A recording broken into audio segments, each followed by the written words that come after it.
बिस्मिल्लाहिर्रहमानिर्रहीम।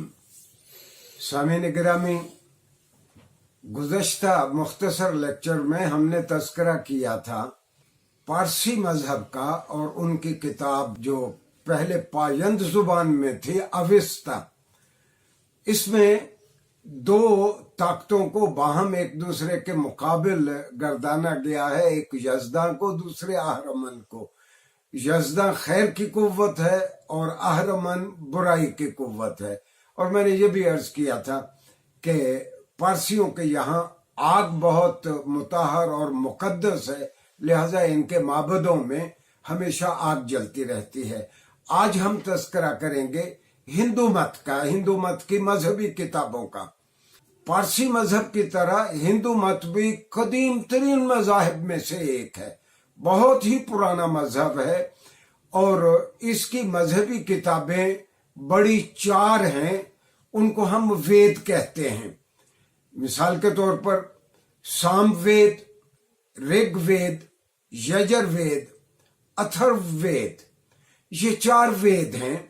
और हिंदुओं का ख्याल ये है कि ये जिसे वो मनु कहते हैं कि मनु ने उनको तालीम फरमाई थी।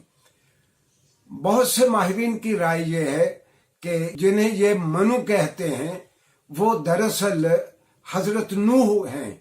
यानी मनु की तालीमात और मनु के पूरे हालात जब आप वेदों में पढ़ते हैं, वैसी ही सिमिलैरिटीज हमें इस्लामी तालीमात में और दीगर किताबों में हजरत नूह के बारे में मिलती हैं। बाइबल में भी, कुरान में भी और इंजिल मुकद्दस में भी, तौरात में भी। तो इन पुरानी मजहबी किताबों में भी हमें ये महसूस होता है कि जिसको ये मनु कहते हैं। अच्छा, ये मनु लफ्ज क्या है? ये दरअसल वैदिक संस्कृत में मनु या मानु, जिस तरह अंग्रेजी में मैन कहते हैं, मानु एक आदमी को कहते हैं। बहुत से नाकिदीन, बहुत से तस्करा निगारों की राय ये है कि ये मानु में मीम हज़फ हो गया, मीम अलिफ हज़फ हो गया और नूह का आखिर में हे हज़फ हो गया। ये दरअसल जिसे मानु है, ये असल में नूह था जो मानु रह गया। इन चारों वेदों को मैंने जिस तरह पहले एक लेक्चर में अर्ज किया था कि अल्लाह ने 1,24,000 अंबिया भेजे, तो ये कैसे मुमकिन है कि बरे सगीर पाको हिंद में अंबिया ना आए हों? यहाँ भी बहुत सारे अंबिया आए होंगे। ये तारीख ने महफूज नहीं रखा कि अगर ये मनु नूह ही है तो किस रास्ते से हजरत नूह की तालीमात बरसगीर पाको हिंद तक पहुंची।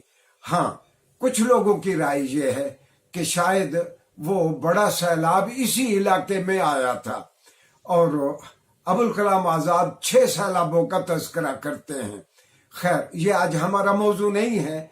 मैं कहना सिर्फ ये चाहता हूं कि अल्लाह अपने बंदगान की हिदायत के लिए नबियों के जरिए हिदायत भेजता रहा और शायद मंशा इज़्दी यही था कि वो हिदायत या वो वही जो अल्लाह ने अपने बंदों के जरिए इंसानों की रहनुमाई के लिए भेजी, वक्त के साथ साथ वो तब्दील होती रही, वो तहरीफ का शिकार हो गई। जिस तरह मैंने पिछले लेक्चर में भी अर्ज किया था कि एक ही किताब है जो तहरीफ से मुबर्रा और पाक है, वो कुरान करीम है। अब इन चारों वेदों के आप टेक्स्ट को देखें जो वैदिक संस्कृत में है, इनके और इनकी किस जमाने में ये लिखी गई ये मालूम नहीं है, लेकिन ये सारे बिफोर क्राइस्ट है, कबल मसीह के जमाने में ये चारों वेद लिखे गए बुनियादी तौर पर। इनकी इबारतें देखें और कुरान करीम की इबारत देखें, कमोबेश 50% इबारतें कुरान करीम से मिलती हैं। यानी अल्लाह की रहमतों का तज़किरा है, खालिक हकीकी के इंसानों के ऊपर इनामात का तज़किरा है और एक तरह की तसलीस भी इन किताबों से वाज़ेह होती है। एक ब्रह्मा है जो पैदा करने वाला है, दूसरा विष्णु है जो लोगों का परवरदिगार है, सस्टेनर है, और तीसरा शिवा है जो क़यामत लाएगा और वो तबाही लाएगा और उसके बाद ये धरती खत्म हो जाएगी। नाज़रीन गिरामी, इनकी मजहबी हिंदू मत की मजहबी किताबों में 18 पुराण हैं। इन पुराणों का तस्करा हम इंशाल्लाह नेक्स्ट लेक्चर में करेंगे। अलबत्ता जो मनु है वो लॉ गिवर है, और उसकी किताब का नाम जो लॉ गिवर है उसकी किताब का नाम है मनुस्मृति।